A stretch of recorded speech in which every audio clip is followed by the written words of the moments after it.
What's going on, everyone? I hope everyone had happy holidays. I hope 2023 is treating you good so far. Um, I know it's been a while since I've posted anything, but I thought of all days, today was probably fitting, considering it's Martin Luther King Day. Uh, I want to thank all of you who have watched the previous episodes of the podcast. It really means a lot to me for giving me a like or a follow or a comment. I hope you continue to support me and just give me any feedback, whether it's constructive or negative, so I can keep making improvements.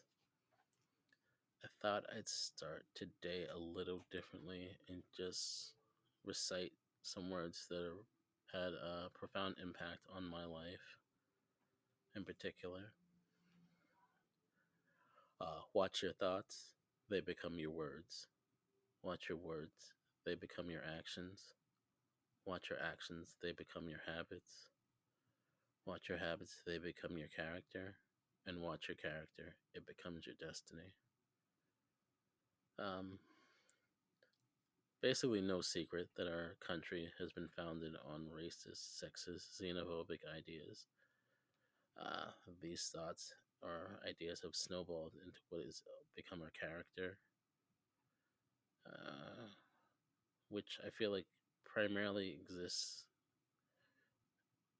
in one party. I mean, don't get me wrong, both the Democrats and Republicans have their shortcomings, their flaws. But I don't see one party or both parties trying to suppress voter rights, trying to repeal Roe versus Wade, or trying to end DACA, which, surprisingly enough, many immigrants who come to this country end up being productive members of society. All this division and hatred in our nation, our politics, is just basically incited so much hatred and just nonsense. I mean, look at what recently transpired in Congress. It took 15 votes, 4 days, just to choose a Speaker of the House.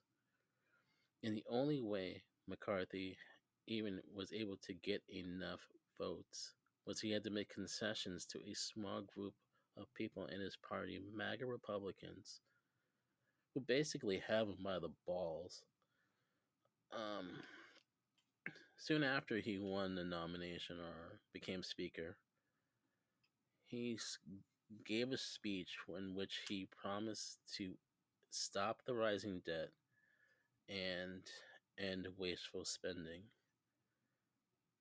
But, 72 hours later, Republicans showed their true character and habits by proposing a bill that would add, I believe, I forget how much it was, like 114 billion to the debt, and it would also cut funding to the IRS.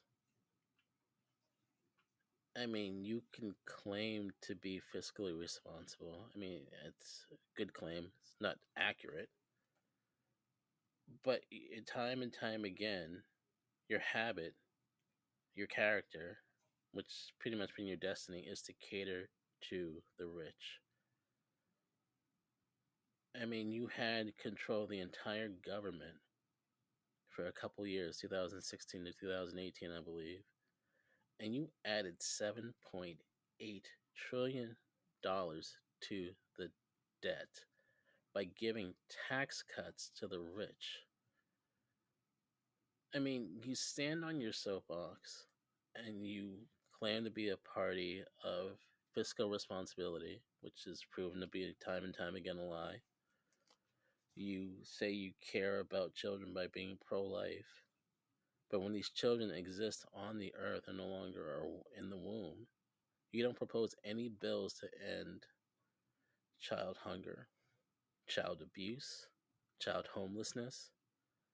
You claim to be the party about that cares about blue lives.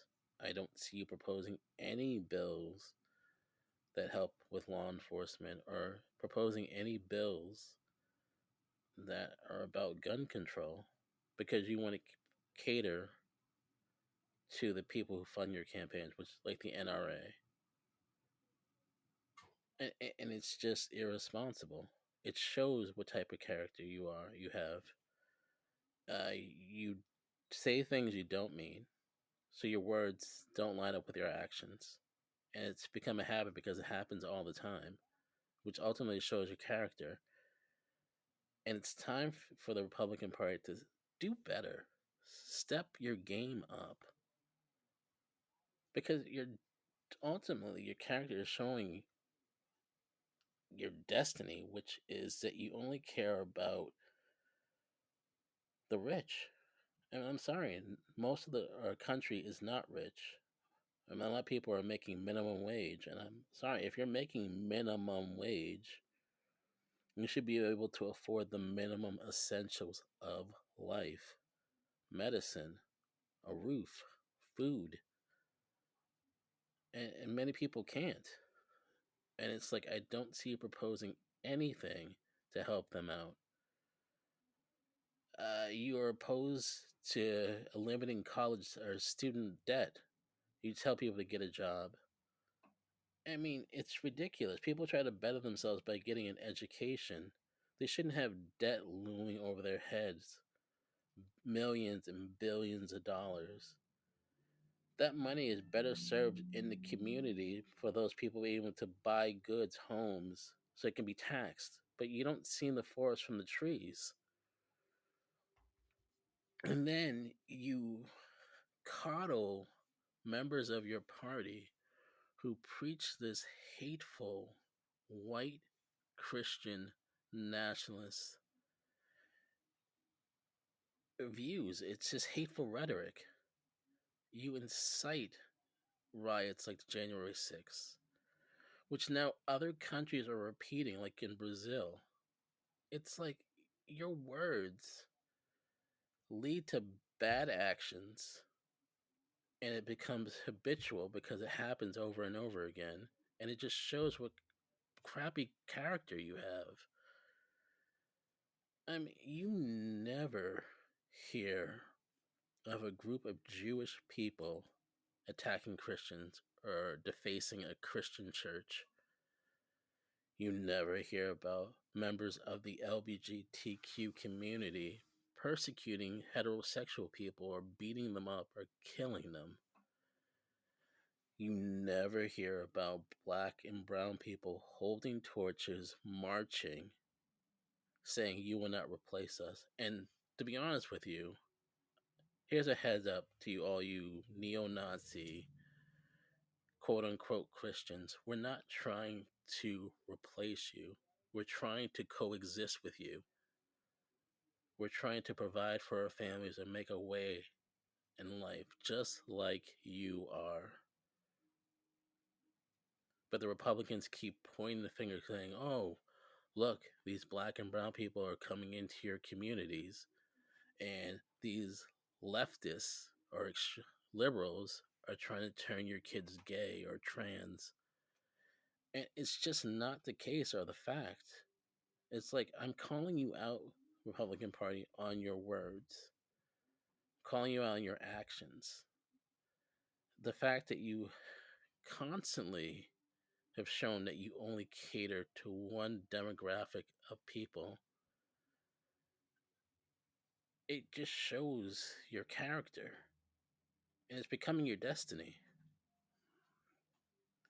If you look at the group of people who were recently elected to Congress and the Senate in the Republican Party, majority white, majority men, there's really hardly any diversity within the party at all. A few people sprinkled here and there. But that's who they cater to: rich white men. And if you go against that, there's something wrong with you, and they try to persecute you, single you out. And if you speak against it, they try to silence you. and it's ridiculous. They only care about gaining power, and it's just ridiculous. And then many of these Republicans were confused and upset that there wasn't this quote unquote red wave or this red tsunami, that Democrats, in fact, gained more power in the Senate, and you only have a slim majority in Congress. Well, because people can see that your words are empty, uh, they don't match up with your actions, your habits are to cater to the rich, and that you have shitty character. You have people who are hypocritical, Cruz, Lindsey Graham. You have people who are just idiotic, Marjorie Taylor Greene, Lauren Boebert. And you have people who would say and do anything just to gain power, McConnell and McCarthy, Jim Jordan. I mean, the list can go on and on and on and on. It's time to hold yourselves accountable. Say what you mean, practice what you preach, change your habits, and show better character. I mean, it's as simple as that. It doesn't get any more simple than that. If you actually want to be able to compete with the left, even though sometimes they can be quite extreme, but if you want to be able to compete with the Democrats, then change your act, change it up, actually give a damn about the middle class, and actually care about these students, and actually have an open mind about the LGBTQ and immigrants. Yeah, we need immigration reform. It's clear as day we do. But stop calling them rapists and robbers. I mean, it doesn't get any more simple than that. Change your views, change your words, change your habits, clean up your character, and maybe you'll see different results. Well, I'm gonna get off my soapbox. Just wanted to be honest with y'all.